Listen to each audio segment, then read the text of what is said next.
피고인 윤석열을 무기징역에 처합니다.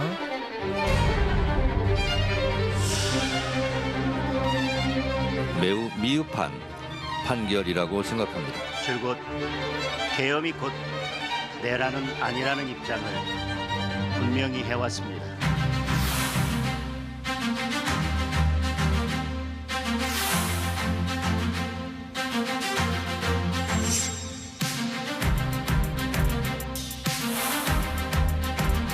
부동산 불패는 없다는 것은 우리 정부에서 끝낸다. 시장 불안만 조장하는 이 대통령의 SNS 정치는 무책임한 선동고.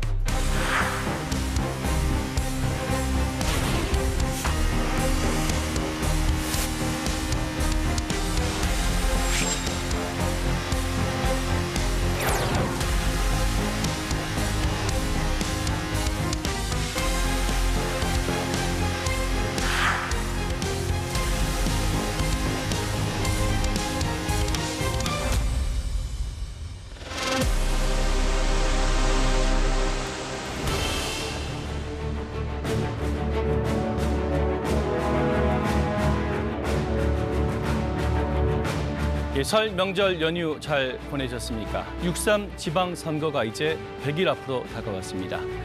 이재명 정부 출범 뒤 처음 치러지는 전국 단위 선거.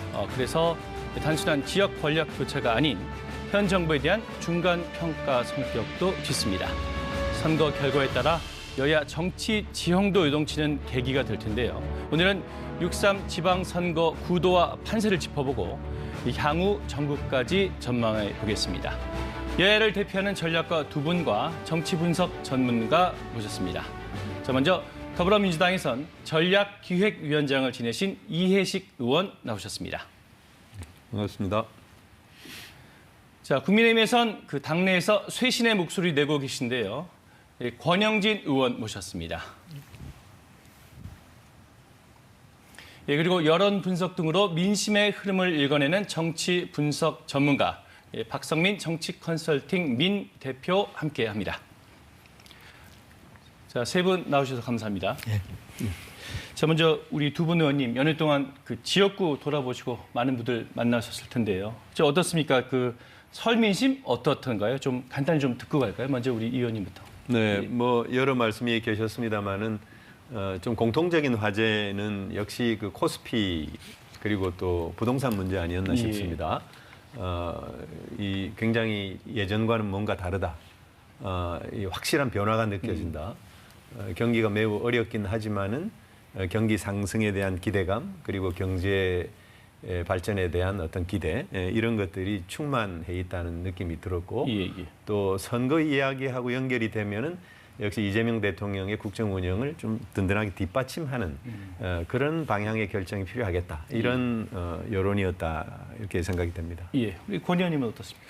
예, 저는 자영업자들이 너무 어려운 것 같아요. 그러니까 이제 코스피가 5천 넘고 해서 분위기 기분은 좋은데 실제로 실물 경제로 들어가 보면은 지금 자영업자들이 너무 어렵거든요. 특히 지방 같은 경우는 그야말로 문 닫는 집들이 계속 늘어나고 있습니다.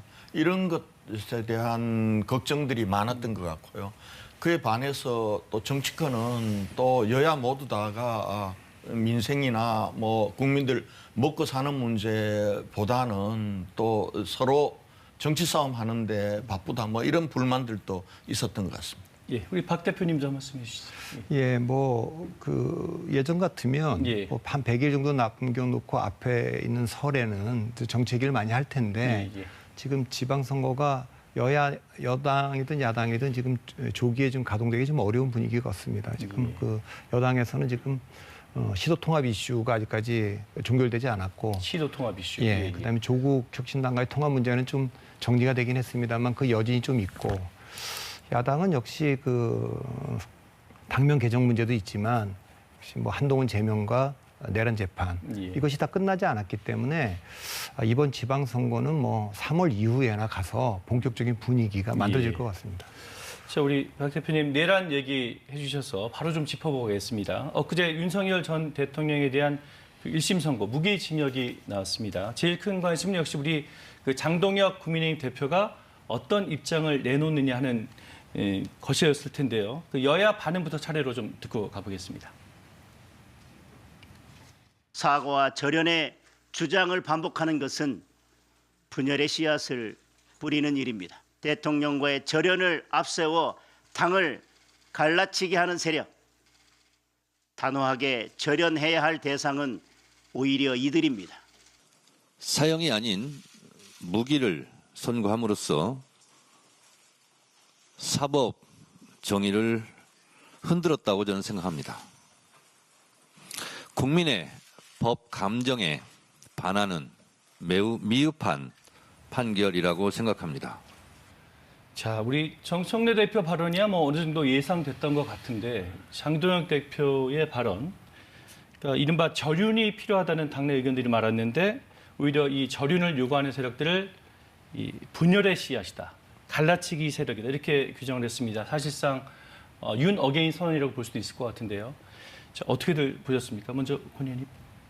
네, 저도 사실은 깜짝 놀랐습니다. 놀라셨습니까? 그날 그 소식을 뭐 지금 지역의 원로분들하고 같이 있다가 그 소식을 들었는데 사실 저는 그 뉴스를 잘 못 봤습니다. 그런데 지역의 원로분이 야, 이 큰일 났다 그러면서 큰일 났다는 큰일 났다. 왜냐하면 국민 상식하고는 좀 반하는 얘기였던 것 같습니다. 였던 것 같고 지금 비상계엄을 사실은 난데없는 비상계엄이면 모두 다가 당혹스럽게 생각 비상계엄이 되고 그것으로 인해서 대통령이 탄핵되고 조기 대선이 치러져서 그리고 정권을 넘겨줬습니다. 넘겨주고 그리고 대통령은 1심에서 내란 우두머리죄로 무기징역형을 받은 상황이기 때문에 아마 대구 경북조차도 보수의 심장이고 뭐 이렇게 국민의힘의 지지도가 그래도 지금 전국에서 아직적으로는 국민의힘 지지도가 높은 지역인데 민주당에 비해서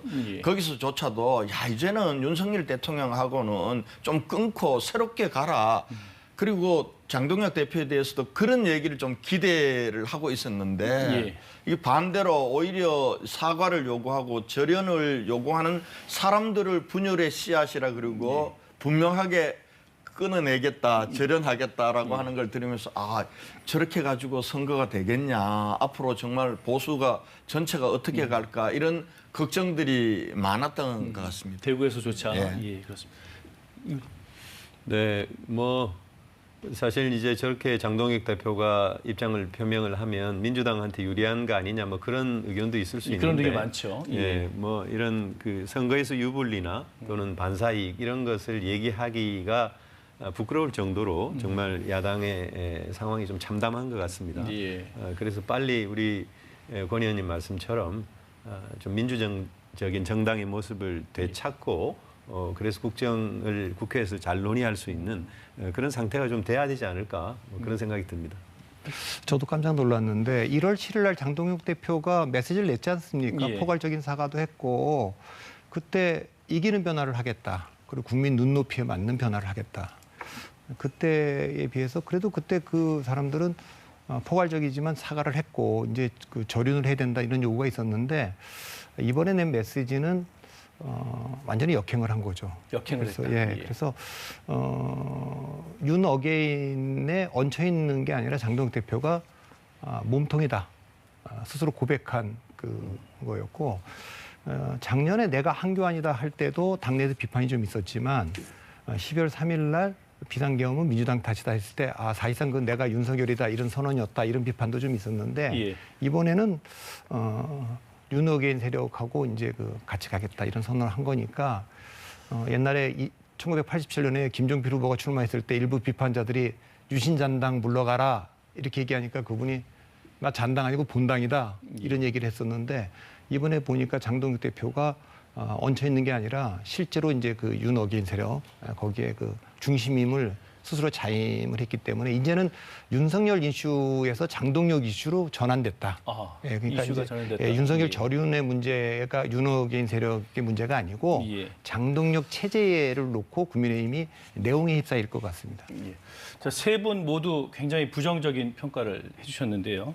근데 지금 국민의힘이 당명을 바꾸겠다고 이렇게 준비를 하고 있습니다. 새 당명 후보가 미래연대 그리고 미래를 여는 공화당 이렇게 지금 두 개로 압축돼 있는데 자 어떻게 이 당명을 바꾸면 좀 쇄신의 돌파가 될까요? 의원님 어떻게 보십니까? 고육지책이죠. 고육지책. 네, 고육지책입니다. 지금 사실은 국민의당이 배출한 대통령이 난데없이 시대착오적인 비상계엄을 했고 정권을 어찌 보면은 이재명 대통령과 민주당에게 그냥 통째로 갖다 바친 꼴이 되지 않았습니까? 그런 상황에서 사실은 바꿔야 되죠. 뭔 다 바꿔야 된다고 봅니다. 다 바꿔야 되는데 그런데 이제 당명만 개정한다고 해서 국민들이 야 이제는 국민의힘은 과거를 완전히 이 잘못된 과거와는 씻어내고 새로운 미래로 나간다. 그 국민의힘의 기대를 보내야 되겠다. 그리고 저 국민의힘과 같은 야당 하나는 그래도 여당을 좀 견제할 수 있도록 힘을 실어줘야 되겠다. 이런 생각을 할까라는 그 의문은 듭니다.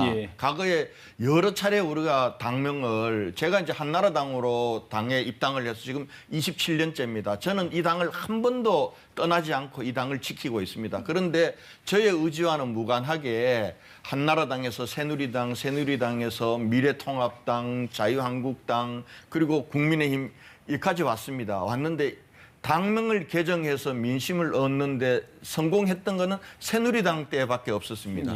그때는 이제 박근혜 비대위가 등장하면서 정말 그때는 발끝에서 머리끝까지 다 바꿨습니다. 정책도 바꾸고 색깔도 파란색에서 빨간색으로 바꿨습니다.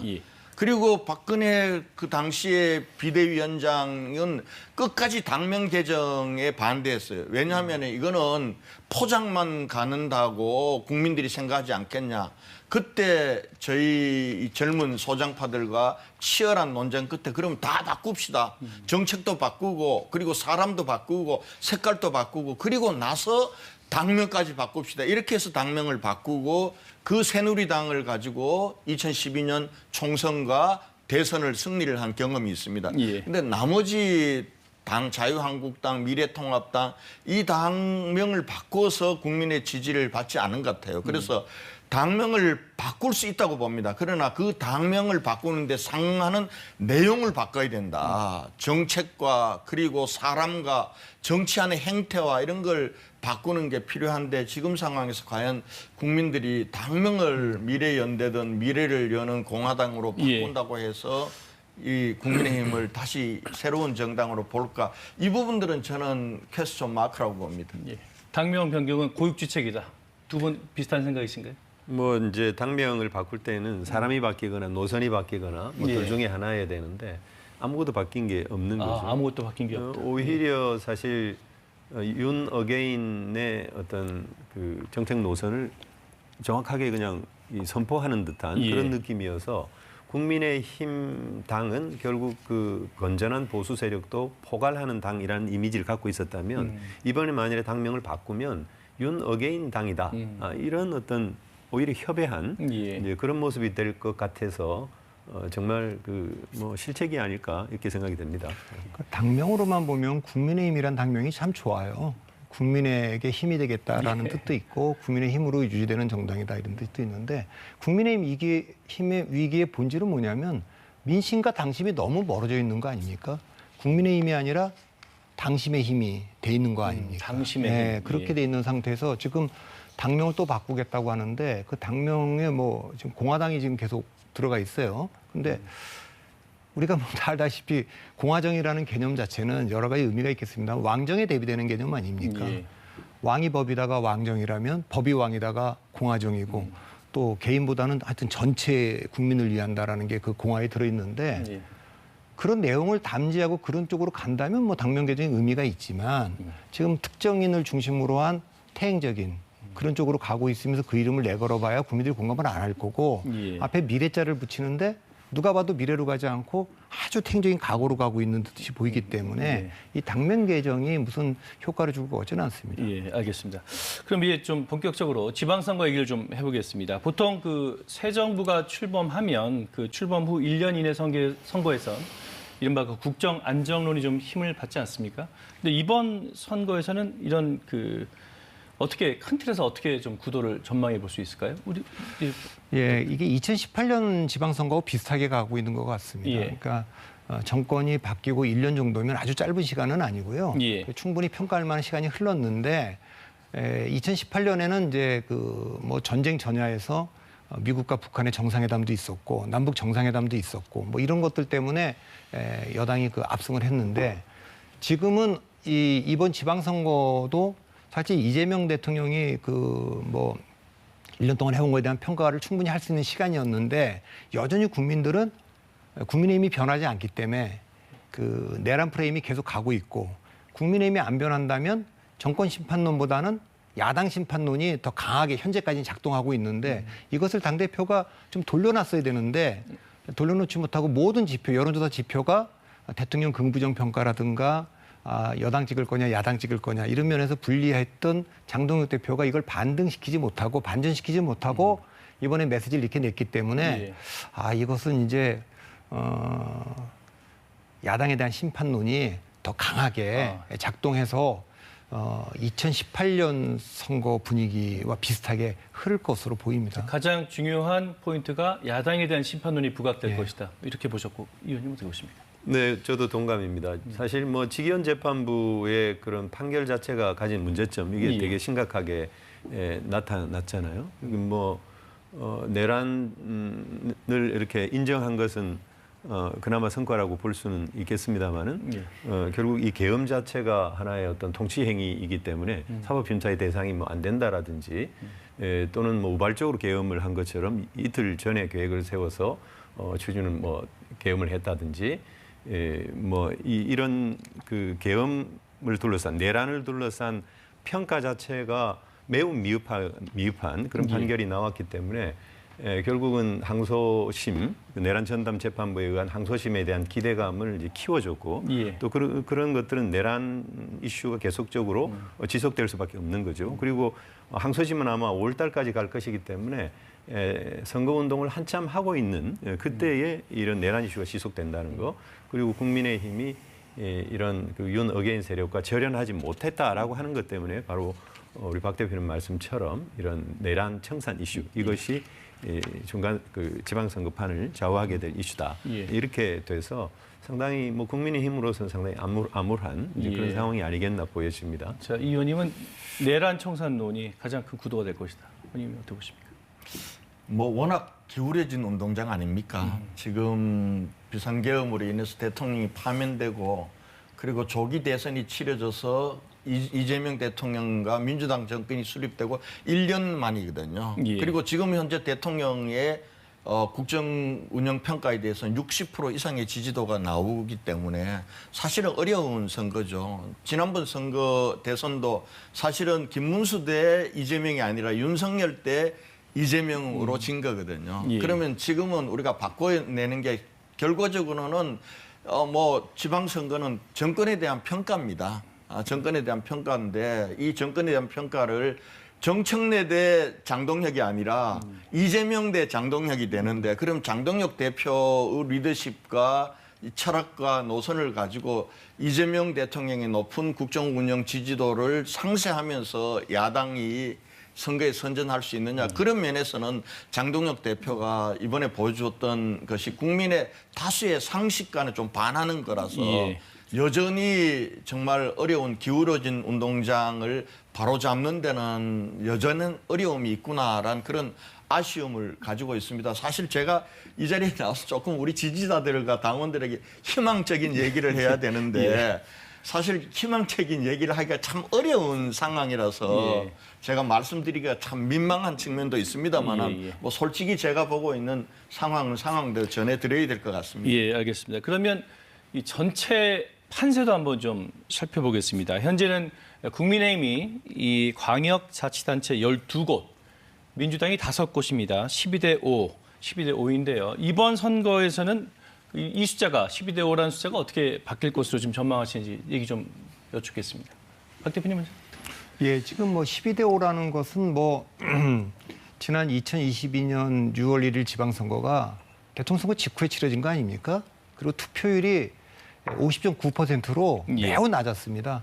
대체로 민주당 지지자들이 실망해서 대선에 실망한 것도 좀 있고 그때 뭐 서울시장 후보에 뭐 송영길 전 대표가 나오고 뭐 이런 문제 대선에 패배했던 후보가 뭐 개항의 보궐선거 나오고 이런 것들 때문에 투표율이 매우 낮아서 그 결과로 이겼다 이렇게 보이거든요. 그래서 이번에는 그렇게 되기가 매우 어렵고 이번 선거의 지금 변수는 계속 말씀드리지만 내란 재판도 끝났기 때문에 내란 재판이 끝나고 나면 이제는 이 정권에 대한 그 견제 심리가 작동할 거다 이렇게 보통들 다 봤던 겁니다. 근데 이제 바로 그 지점에서 장동혁 대표가 그 윤어게인을 뭐 강하게 시사를 했기 때문에 국민의힘에 대한 심판론이 계속 작동하면서 오히려 이번에는 투표로부터 이탈하는 층이 있다면 민주당 지지층들보다는 전통적으로 국민의힘을 지지했는데 우린 거기에 동의할 수가 없다. 거기는 뭐 한동훈 대표를 지지했던 분도 있고 이준석 대표를 지지했던 분들도 있고 이런 분들이 있는데 그분들이 과연 투표장에 나올 거냐. 투표장에 나오지 않는다면 아무래도 이 선거는 2018년의 결과에 지금 그 수렴하고 있는 게 아닌가 이렇게 봅니다. 예.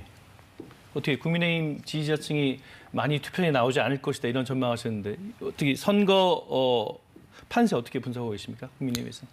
제가 두 번째 대구시장이 됐던 선거가 2018년 선거입니다. 예. 그때 2018년 선거 때 우리 자유한국당이죠. 그때는 자유한국당 저랑 경북지사 2석만 이기고 나머지 제주는 무소속 원희룡 지사가 됐고 14석을 잃었습니다.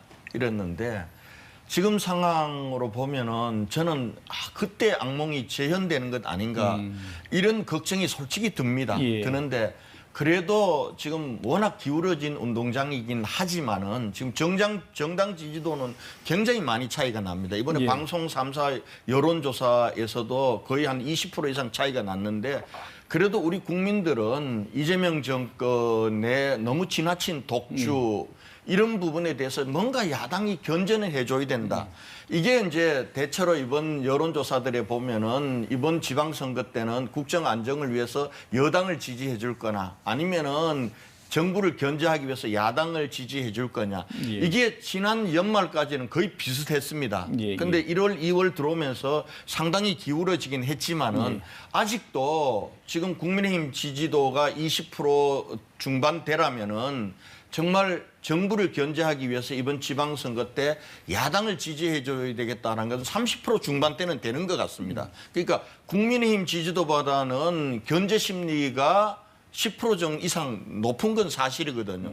그런데 이 견제 심리를 온전히 우리 국민의힘이 야당이 어떻게 받아낼 수 있느냐 이게 관건인 것 같아요. 그렇게 한다면은 그래도 우리 국민들이 야 이거 저 국회 권력도 완전히 민주당 일색으로 돼 있고 대통령 권력까지 줬는데 이 지방 권력까지 민주당에 줘서 민주당과 이재명의 독주를 이게 국가와 나라를 위해서 정말 바람직하겠냐. 이 부분에 대한 견제 심리는 분명히 있는데 이 견제 심리가 야당으로 오도록 국민의힘으로 오도록 우리가 얼만큼 할 수 있느냐. 여기에 달렸는데 아직까지 그게 미흡하다 이런 생각이 듭니다.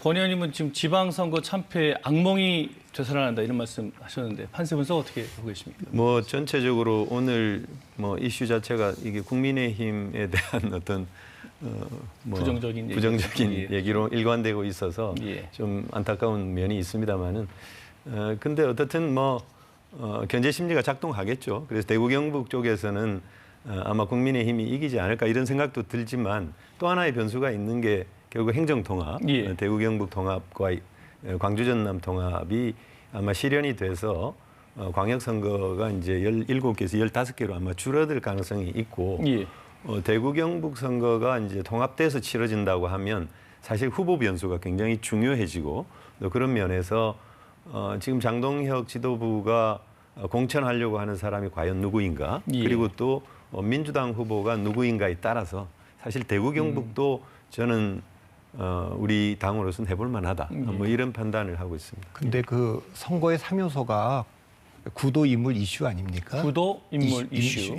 근데 이제 여기서 구도라고 하는 건 프레임인데 대통령 긍부정 평가가 35하고 55를 위아래를 뚫으면 다시 말하면 대통령 긍정 평가가 55%를 넘고 부정 평가가 35% 미치거나 이렇게 되면 사실 그 정권 심판론이 작동하지 않습니다. 그 안에 있다면 뭐 50대 40이나 이렇게 있으면 인물 그 경쟁력으로도 해볼 수가 있겠지만 굉장히 어려운 상태고 지금 현재는 대통령 긍부정 평가가 지금 55, 35를 위아래로 뚫고 있는 상황이기 때문에 예. 그리고 여당 찍을 거냐 야당 찍을 거냐라는 거에서 여당은 민주당을 말하는 겁니다. 그러니까 민주당으로 표가 몰릴 겁니다. 야당은 민주당은 견제해야 된다고 하는 제 세력이 다 갖고 있는 겁니다. 그러니까 국민의힘만 있는 게 아니고 개혁신당도 있고 한동훈 지지자들도 있고 이게 이제 분산되어 있기 때문에 그게 하나의 힘으로 가기는 어렵다. 좀 전에 대구 경북 말씀도 하셨는데 장동혁 대표가 이번 지방선거의 기준점을 제시를 했어요. 서울시장과 부산시장 그 두 개 이기면 된다. 그 오세훈 박형준 이긴다. 이렇게 얘기할 때 두 가지가 읽혔습니다. 첫째, 대구 경북은 지켜낼 자신이 있다. 그건 얘기할 거 없다. 이렇게 얘기를 하고 있는데 좀 전에 이제 그 예식 의원께서 말씀하셨지만 김부겸 전 총리가 2016년 총선 때도 거기서 당선됐던 분입니다. 예. 그리고 2014년 우리 그 권영희 시장님하고 할 때도 제가 기억하기엔 40%가 이미 넘었던 걸로 알고 있고 네. 대구 경북 통합된다고 하는데 그분 고향이 경북 상주로 제가 알고 있습니다. 그리고 이제 경북고등학교를 나오셨는데 뭐 네임밸류로 보거나 이분을 냈을 때 거기에 맞서갖고 국민의힘이 진짜 그 민심을 받을 수 있는 강력한 후보를 내지 않는다면 과연 승리를 장담할 수 있겠느냐. 물론 이제 경북 지역이라는 데가 있으니까 그렇지만 대구만 놓고 보면 그건 간단치 않아 보이거든요. 그러면 지금 그런 상황에서 서울과 부산을 과연 지켜낼 수 있을지 이건 굉장히 어려운 상황인 것으로 보입니다. 자, 우리 박 대표님이 그 대통령 지지도와 관련된 구도 말씀하셔서 자, 이재명 대통령이 설 연휴 내내 그 SNS 통해서 부동산 관련 메시지를 냈습니다. 연휴 직후에도 망국적 부동산 공학을 극복하자 이렇게 강경한 메시지를 냈고요. 장동혁 대표도 질세라 이 노모를 언급하면서 맞대응을 했죠. 자, 관련해서 KBS가 설 연휴 실시한 여론조사 결과 보고 얘기 나눠보겠습니다. 예, 우선 취임 8개월째인 이재명 대통령의 국정 운영에 대한 평가인데요. 응답자의 65%가 잘하고 있다. 27%는 잘하지 못하고 있다고 답했습니다. 자, 부동산 정책 관련해서는 전체 응답자의 절반 이상인 51%가 현 정부의 부동산 정책이 효과가 있을 거다 이렇게 응답했습니다. 효과가 없을 것이란 의견보다 10%가량 높습니다. 자, 이 여론조사는 KBS가 K스텔 리서치에 의뢰해서 지난 10일부터 12일까지 사흘 동안 전국 성인 1,012명을 대상으로 한 조사입니다. 자세한 내용은 중앙선거 여론조사심의위원회 또는 KBS 홈페이지에서 보실 수 있습니다. 자, 이 부동산 설 연휴 내내 가장 제일 뜨거운 이슈였습니다. 이번 선거에서 어떻게 이 부동산 정책 이슈가 좀 얼마나 작용할 거라고 보십니까? 먼저 이 의원님. 네. 사실 통상적으로 우리 민주당은 큰 선거에서 부동산 이슈는 조금 이렇게 관리를 잘 해서 예. 특별히 불거지지 않게 그렇게 좀 우회하는 이제 그런 게 좀 바람직하다 이렇게 평가가 되어 왔는데 지금은 좀 그렇지 않은 것 같아요. 대통령께서 이 이슈를 주도를 하면서 사실 판이 좀 바뀌었습니다. 예. 특히 이제 더불어민주당 정부 여당의 부동산 정책 자체에 대해서는 반반인 것 같아요. 이렇게 뭐 크게 잘한다 내지는 또는 크게 못한다 이런 평가는 없는 것 같은데 최근에 대통령께서 제기하신 이슈, 예. 특히 이제 다주택자에 대한 규제 이런 것은 해야 된다. 예. 그러니까 다주택자를 뭐 악마화하거나 또는 그게 도덕적으로 문제가 있는 것처럼 일방적으로 몰아치는 뭐 그런 것은 아니고 다만 다주택을 갖고 있다라고 하는 것 자체가 하나의 어떤 사회적인 문제를 야기시키는 것이고 특히 뭐 청년 세대들한테 예. 여러 가지 고통을 주고 있는 것이니까요. 그런 문제를 상기시키면서 다주택을 갖고 있다라고 하는 것 자체가 하나의 손해가 되는 그런 여건을 조성을 해야 된다. 그래서 금융이나 세제나 이런 여러 가지 규제 정책을 통해서 정부는 확고부동하게 이런 것을 밀고 가겠다라고 하는 것을 수차례 강조함으로써 이것에 대한 어떤 신뢰감 이런 게 형성되고 있는 것 같아요. 예. 그래서 일반적으로 부동산 이슈는 불리하게 작용할 거다 이렇게 생각을 해왔는데 오히려 국민들이 50% 이상 긍정적으로 보고 있어서 이 이슈가 그다지 이렇게 우회하고 넘어갈 이슈는 절대 아니다라고 오히려 하는 민주당이 호재가 될 수 있다. 뭐 그럴 수 있다 예. 생각이 됩니다. 예. 네. 권 의원 어떻게 보십니까? 이재명 대통령이 불리한 이슈를 유리한 이슈로 바꾸는 데는 탁월한 그런 정치 감각이 있는 것 같아요. 사실은 지금 지난 연말까지만 해도 이 정부의 이재명 정부의 다른 국정 지지도가 높은데도 불구하고 가장 잘못하고 있는 게 부동산 정책이었습니다. 그런데 지금 연초 들어오면서 계속해서 지금 대통령이 직접 SNS를 통해서 다주택자, 양도세 중과 부분들이 이제 그만두겠다. 그리고 다주택자들의 주었던 특혜를 거둬들여서 하겠다. 이렇게 압박을 하는 이게 어떻게 보면 국민들에게 좀 먹혀들고 있다라는 생각이 들고요. 그러나 지금 현재 이재명 대통령이 이렇게 하는 데는 제가 보건대는 이 정부의 부동산 정책의 실패를 우선 자인하는 거라고 봐요.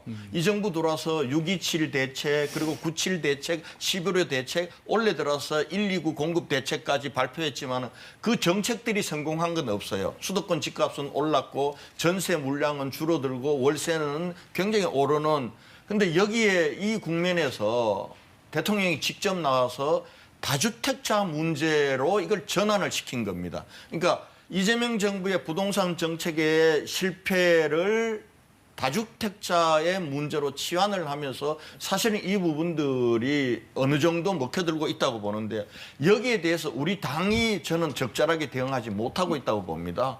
다주택자 중간 문제와 관련해서는 몇 번 유예했으면은 이제는 다주택자 양도세 중과 그만두게 하는 것, 중과하는 것도 우린 찬성이다.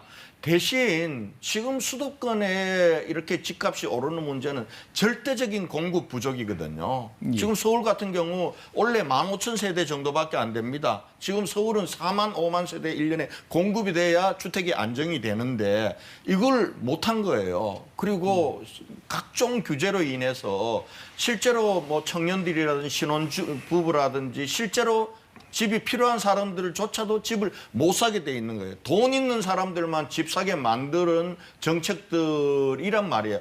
이 부분들을 어떻게 하면 전환을 시키지 않고는 제가 보건대는 이 집값 문제를 안정화시킬 수가 없어요. 일시적으로는 대통령이 주도하는 SNS 정치가 효과가 있을지 모르지만은 결과적으로는 이 민간 공급을 늘려서 안정적인 공급 정책이 나오지 않는 한 어렵다. 저는 이렇게 봅니다. 요즘 제가 조금 말씀을 드려야 될 것 같아요. 듣고 말씀드리겠습니다. 그러니까 이제 그 이재명 정부의 부동산 정책이 실패했다 이렇게 단정적으로 말씀을 하셨는데 그렇게 평가하기는 상당히 이르다 이런 생각이 들고요. 지금 권영진 의원님께서 말씀하신 것은 사실 윤석열 정부 때부터 쭉 이어져 오던 그런 결과를 얘기를 하시는 거고 그리고 이 부동산 정책이라는 것은 수요 억제책이 있고 공급 정책이 있습니다만은 가장 중요한 건 사실 공급 정책이죠. 그래서 이재명 정부도 공급 정책에 방점을 찍고 지금까지 해왔고 129 대책도 이렇게 보완해서 내놓은 것도 공급 대책입니다. 그런데 공급 대책은 아시다시피 당장에 이제 어떤 효과가 나타나는 것은 아니거든요. 이게 최소한 3년에서 5년, 길게는 7년, 10년까지도 걸립니다. 그래서 이런 공급 정책은 공급 정책대로 굉장히 신속하게 공공이 주도해서 현실감 있게 하겠다라고 하는 것이 1월 29일 날 발표한 6만 호 그 공급 대책이고요. 그리고 지금 대통령께서 하고 있는 다주택자 문제와 관련된 지적은 이것을 정책적으로 그동안 방기해 왔기 때문에 나는 방기하지 않겠다. 나는 확실하게 이 문제를 해결하겠다라고 하는 의지를 보임으로써 시장에 큰 변화를 주고 있는 거죠. 그래서 사실 다주택자가 지금 서울만 해도 주택이 한 300만 호 정도 되는데 그중에 다주택자가 갖고 있는 게 거의 90만 호, 100만 호 가깝습니다. 근데 이분들이 지금 그 물건을 지금 내놓고 있다는 거 아니에요. 그래서 최근만 해도 거의 한 2만 호 정도가 공급 물량으로 나온다라고 하는 거니까 그런 면에서 보면 수요를 굉장히 이렇게 줄이는 그런 효과가 있는 것이죠. 실질적인 효과를 내고 있다. 그렇죠. 그런 면에서 보면 이것을 뭐 이재명 정부의 부동산 정책이 뭐 실패했다 이렇게 단정적으로 얘기할 것은 아니다 그런 말씀드립니다. 이 부분 제가 조금 더 얘기해야 될 것 같아요. 그런데 뭐 저는 이해식 의원 얘기에 일리가 있다고 봐요. 그러니까 예를 들면 공급은 두 가지 방법이잖아요. 새로운 신규 집을 지어서 공급하는 게 하나가 있고 그리고 다주택자들이 갖고 있는 그런 임대 매물을 주택시장에 매매하도록 하는 건 방법일 수 있어요. 그러나 근본적으로는 공급을 신규 공급이 되지 않으면은 임대 가지고 있는 사람들, 다주택자들이 물량을 내서 해결할 수가 없는 거예요. 사실은. 그래서 제가 일시적인 효과는 있을 거다. 그러나 제대로 된 공급 정책, 정말 필요한 곳에 필요한 만큼의 공급 정책을 내놔야 되는데 지금 현재 저 노무현 정부, 문재인 정부 똑같아요. 이재명 정부는 규제 일변도거든요. 예. 확실한 공급에 대한 신뢰 줄 수 있는 공급책 내놓지 않아요. 그게 뭐냐 하면은 공공주도의 공급 정책에 너무 의존하고 있다는 거예요. 아니 주택 공급의 90%는 민간이 공급을 하는데 민간에 대해서는 계속 규제를 하고 공공만이 공급할 때 이 발상으로부터 벗어나지 않으면은 저는 다주택자들이 가지고 있는 매물로 주택 시장을 안정화시킬 수 있다라는 건 저는 넌센스다 이런 말씀을 드리는 거예요. 예. 한 말씀 1분만. 알겠습니다. 마지막 반론 듣고 우리 박 대표님 발언 기회 드리겠습니다. 예. 그러니까 이제 이재명 정부는 9.27 대책을 통해서 135만 호 그 주택 공급 공약을 했고요. 그리고 이걸 보완하는 것을 1월 29일 날 6만 호는 그야말로 공공이 주도하면서도 신속하게 그리고 또 현실감 있게 가겠다 이렇게 이제 약속을 했던 거고요. 그리고 이제 대통령의 이런 다주택자에 대한 그런 정책 이런 것들 통해서 사실 이제 다주택자들의 물량이 이제 시장에 나오고 있고요. 그리고 또 하나는 사실 이 서울만 해도 그게 제일 중요한 게 서울 수도권의 집인데 서울만 해도 오세훈 시장이 이 신통 기획이라고 하는 거 이걸 통해서 이런 재건축 재개발을 활성화시키고자 했음에도 불구하고 실적이 없습니다. 거의. 그래서 이 정은호 후보 같은 경우는 이렇게 이 문제를 진단을 하죠. 이게 도시계획위원회나 이런 데서 그걸 붙들고 있으니까 병목 형상이 생겨가지고 행정적인 절차가 진행이 제대로 안 된다. 그래서 예를 들면 300가구 이상의 작은 규모의 재건축 재개발은 자치구청장이 인허가를 할 수 있도록 이렇게 제도적으로 풀어주면은 얼마든지 빨리 갈 수 있다라고 하는 현실적인 대안도 지금 제시를 하고 있는 것이거든요.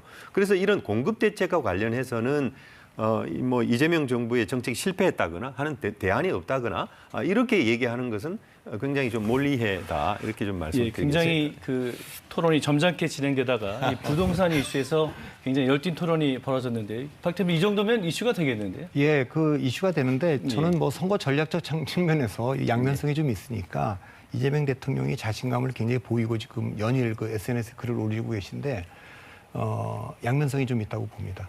일단 그 제가 국민의힘이 유의해야 될 점에 대해서 말씀을 드리면 부동산 정책은 근본적으로 수요 억제보다는 공급을 확대해야 되는 거다. 그러니까 재건축 재개발을 전면적으로 하지 않으면 지금 뭐 조그만 걸 모아갖고 좀 하겠다고 하는 건 되지도 않고 그러니까 그건 또 실패한 전철을 밟는 거다. 그 얘기가 일리가 있지만 과거하고 다른 거는 이 부동산 정책이 떨어져서 진행되고 있는 게 아니라 지금 주식하고 연동해서 움직이고 있거든요. 지금 주가가 5,800포인트를 넘었습니다.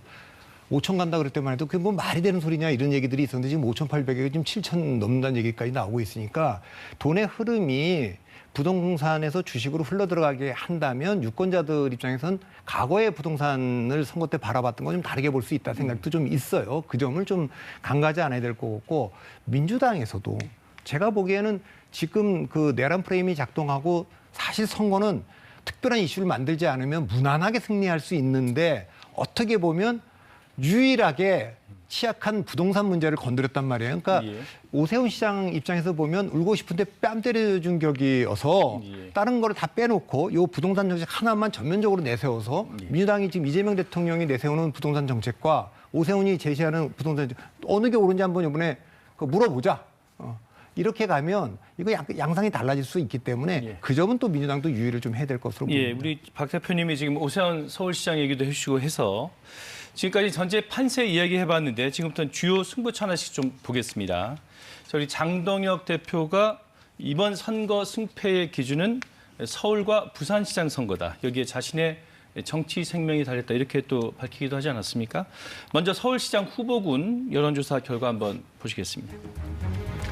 각 당의 서울시장 후보로 누가 적합한지 물었습니다. 더불어민주당에선 정원호 성동구청장이 34%로 가장 높았고요. 박주민 의원이 그 뒤를 이었습니다.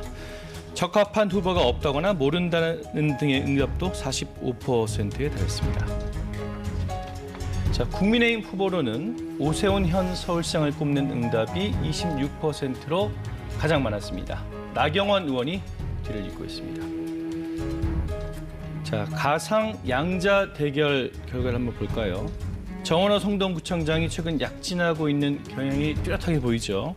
KBS 여론조사에서는 13%포인트로 차이가 꽤 크게 납니다. 지금 나간 여론조사는 KBS 의뢰로 K스탯 리서치가 지난 10일부터 사흘 동안 서울 거주 성인 남녀 801명을 대상으로 한 조사입니다. 자세한 내용은 중앙선거 여론조사심의위 또는 KBS 홈페이지에서 확인 가능합니다. 자, 서울시장 여론조사 결과 어떻게들 보셨습니까? 먼저 의원님. 네. 이 정원호 후보와 오세훈 후보의 어떤 양자 대결 구도 이게 이제 고착화되어 있는 것 같아요. 예. 지금 양 당이 다 이제 경선을 아마 하게 될 텐데 민주당 같은 경우에는 정원호 후보냐 아니면은 박주민 후보냐. 이렇게 2위를 달리고 있는 후보가 박주민 후보이기 때문에 예. 이런 정원호냐 박주민이냐 이런 어떤 구도가 형성이 돼야 되는데 그 구도가 거의 깨져버린 거예요. 확실하게 정원호 후보가 두각을 나타내버린 거죠. 예. 그러니까 저는 국민의힘도 지금 마찬가지인데 오세훈이냐 나경원이냐 오세훈이냐 신동욱이냐 이런 어떤 구도가 형성이 돼야 경선이 볼만한데 실제로 오세훈 후보밖에 없다라고 하는 어떤 그 여론이 나온 거란 말이에요. 이제 이런 면에서 보면 지금 최근에 공천관리위원장께서 야전 상의를 입고 나오셔가지고 마치 이제 엄청난 개혁을 할 것처럼 했는데 서울시장 후보도 오세훈 후보 좀 날리는 거 아니냐 이런 평가도 있단 말이에요. 예. 근데 그런 면에서 보면 저희 당 입장에서는 오세훈 후보가 아닌 후보가 나오면 훨씬 더 물론 유리하겠죠. 그게 이제 큰 변수가 될 수가 있겠습니다만은 어쨌든 전체적인 구도에서 보면은 결국 이 KBS 여론조사에서 보시다시피 정원호냐 오세훈이냐 이런 어떤 구도가 완전히 이제 틀이 잡혔다 이렇게 볼 수가 있겠습니다. 그런 구도면 민주당이 유지할 수 있다. 그렇죠. 예. 의원님.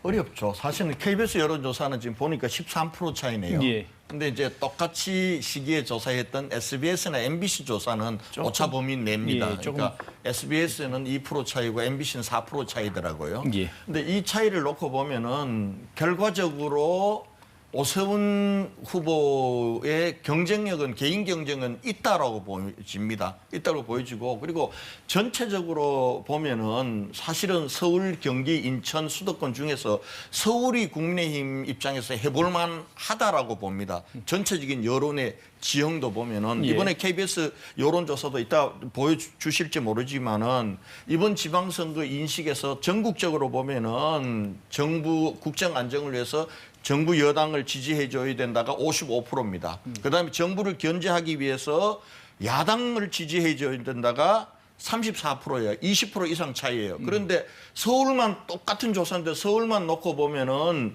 견제 여론이 39%까지 올라갑니다. 안정을 위해서 정부를 지원해줘야 된다는 건 49%, 10% 차이밖에 안 나는 거예요. 이런 면에서 보면은 오세훈이란 인물 경쟁력에다가 서울시의 여론의 지형으로 보면은 제가 보건대 서울은 우리가 한번 해볼 만은 해요. 그런데 문제는 정당 지지도가 받쳐주지 않는 거예요. 예. 지금 정당 지지도만 좀 받쳐준다면은 그래서 아마 오세훈 시장은 당의 힘을 덕을 보기는 어려우니 자기 개인기를 가지고 중도 확장을 하겠다라는 게 최근에 오세훈 시장의 조금은 오세훈이가 왜 저러지 할 정도의 조금은 좀 이 스탠스를 잡고 있는 그 이유가 아닌가 이렇게 봅니다. 근데 이제 국민의힘에서 한때 그 선출할 때 당심을 좀 70%로 올리자 이런 제안들이 좀 있었어요. 근데 이제 당에서 이제 그 50대 50으로 그대로 유지하기로 했기 때문에 오세훈 시장은 그때부터 이제 그 본선용 행보를 하고 있는 것으로 보입니다. 그러니까 모든 게 뭐 지금 장동욱 대표 체제가 변할 것 같지도 않고 여러 가지 있지만 본인 이제 그 개인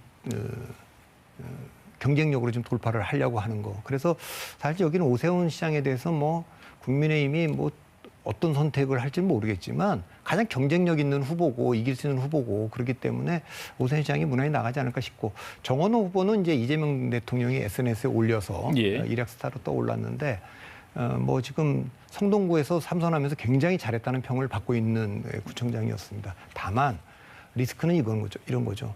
95년도 서울시장이 처음 실시된 이래로 이긴 후보나 진 후보나 우리나라에서는 대선 주자급 당대표, 총리, 장관, 원내대표 지낸 분들만 후보로 나왔습니다. 예. 약간 좀 무게감 있는 그런 서울시 정도 맡기려면 이 정도는 돼야지 하는 게 이제 그 예. 유권자들 속에 있기 때문에 그런 점이 오세훈 시장에 대한 비판도 물론 있을 수 있습니다만 오세훈 시장이 갖고 있는 건 익숙한 리스크고 좀 정원호 청장이 갖고 있는 건 불확실한 리스크이기 때문에 이거는 아직까지 서울은 조금 경기도에 비해서 국민의힘이 좀 해볼 만하다고 보고 있고 경쟁력 있는 후보가 있기 때문에 조금 더 지켜봐야 될 것 같습니다. 조금 더 지켜봐야겠다. 그럼 한번 이제 부산으로 한번 가볼까요? 부산은 이제 국민의힘 소속 박형준 현 시장과 그 전재수 전 해양수사부 장관의 대결이 가장 유력하다. 뭐 이런 전망이 나오고 있습니다. 국민의힘 입장에서는 부산 반드시 좀 지켜야 되는 광역단체일 텐데 어떻게 가능하겠습니까?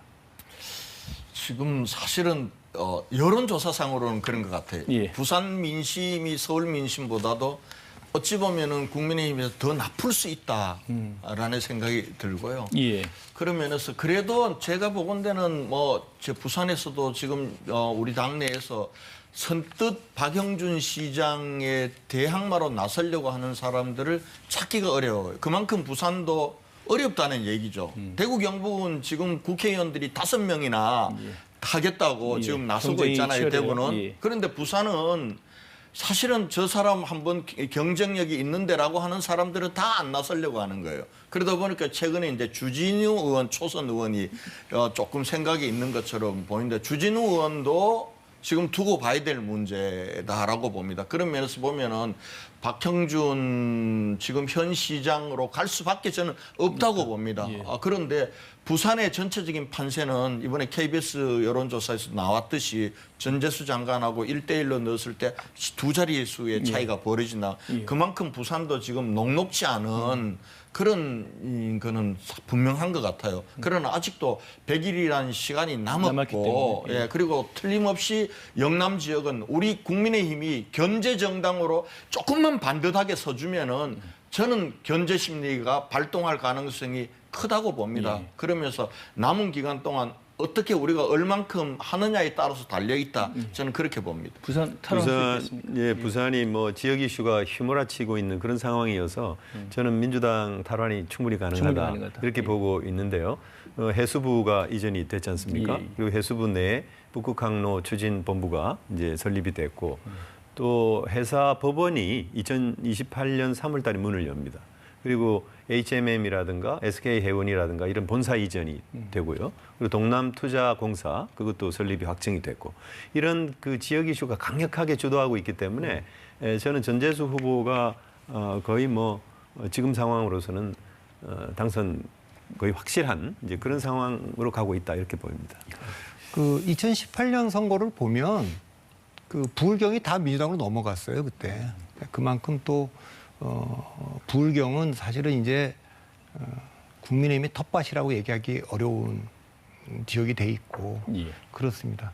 그리고 전재수 의원은 낙동강 벨트가 흔들리고 역풍이 불어서 다 떨어질 때도 유일하게 지난 총선에서 살아남은 후보 아닙니까? 지금 통일교 이슈가 있긴 하지만 어떻게 될지는 잘 모르겠습니다.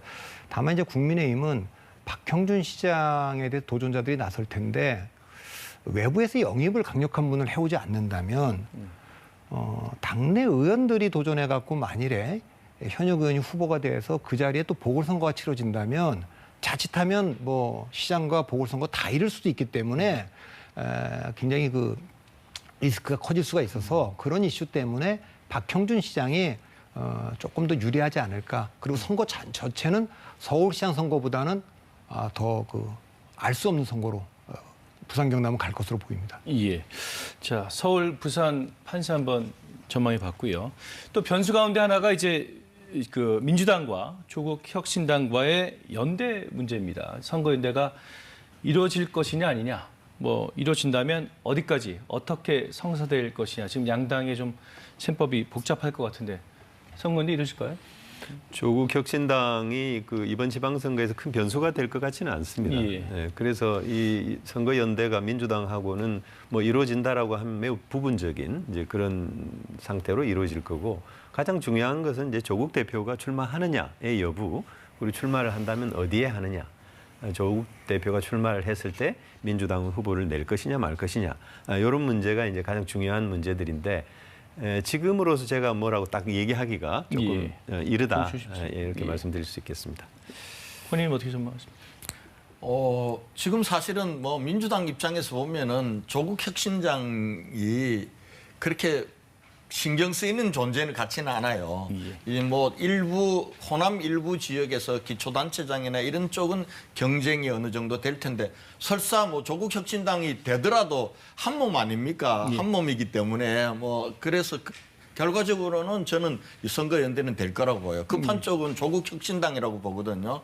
특히 조국 혁신당 조국 대표가 이번에 입성하는 게 아마 조국 혁신당으로 봐서는 첫 번째 같습니다. 그런 면에서 조국 혁신당이 이 조국 대표가 제 전망으로는 평택이나 부산 쪽에 공천하고 그리고 민주당은 공천하지 않는 쪽으로 전체적으로 선거연대가 되지 않을까 싶은데요.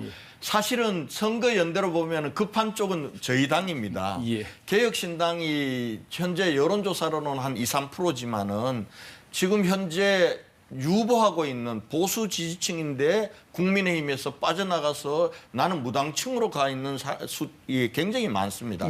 이분들을 우리가 못 갖고 올 경우에는 투표장으로 안 나가거나 개혁신당으로 나갈 가능성이 높기 때문에 저는 개혁신당과 보수 선거연대가 되느냐 안 되느냐는 굉장히 큰 변수가 될 수 있겠다 이렇게 보고 있습니다. 자, 우리 박 대표님 의견 듣기 잠깐 전에요. 이 방송 중에 권영진 의원이 언급한 MBC 여론조사는 코리아 리서치에 의뢰해서 지난 11일부터 사흘 동안 또 SBS 여론조사는 입소스에 의뢰해서 12일부터 사흘 동안 진행된 것임을 알려드립니다. 자세한 내용은 중앙선거 여론조사 심의위에서 보실 수 있습니다. 자, 박 대표님. 예, 그 정청래 대표가 조국혁신당과 합당 추진하면서 이거 지방선거 이기기 위한 용이다 이렇게 얘기했는데 비판자들은 지방선거용이 아니고 전당대회용이다 이렇게 본 거 아닙니까?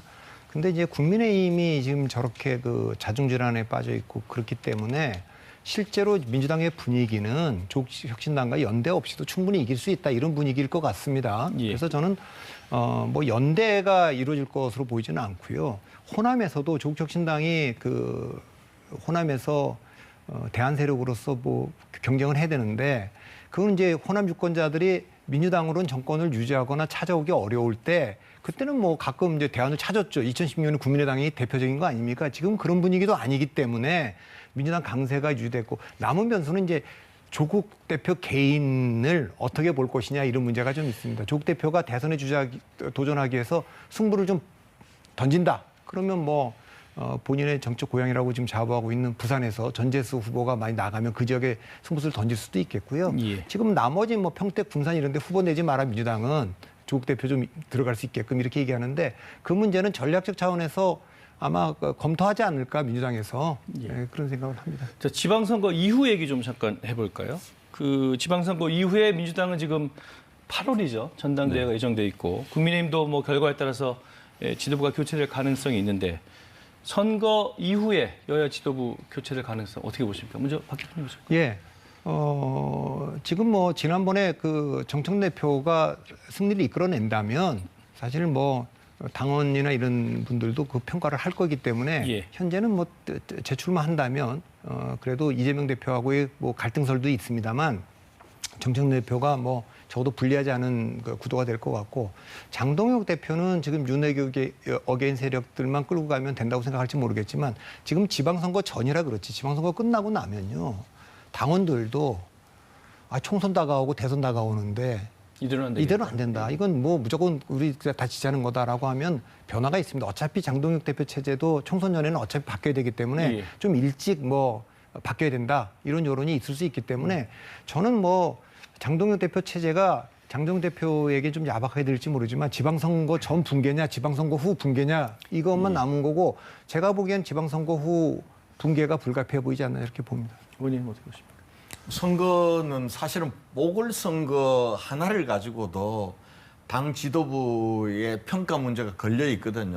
다들 그럽니다. 뭐 선거 전에는 뭐 그거는 저 보궐선거기 때문에 지역선거인데 거기에 당 지도부의 운명까지 걸어야 되냐라고 하지만 선거는 그렇지 않더라고요. 치고 나면은 제가 볼 때 여야 모두 어떤 선거 결과냐에 따라서 지도부의 운명을 좌우하는 건 저는 분명할 거라고 봅니다. 그런데 이제 저희 당 같은 경우도 그렇고 민주당도 요동을 칠 거예요. 지금 아마 민주당이 이번에 지방선거에서 압승을 하더라도 지금 정청래 대표가 8월 전당회에서 다시 당권을 잡느냐 이 문제는 그 순탄지는 않을 거라고 보고요. 그다음에 저희 당도 선거 결과 패배냐 아니냐를 해석을 둘러싸고 상당 부분 또 진통이 있을 것 같아. 근데 이 진통으로부터 어떻게 잘 빠져나와서 새로운 모습을 보여주느냐에 따라서 그 다음 선거가 좌우되지 않을까 그렇게 보고 있습니다.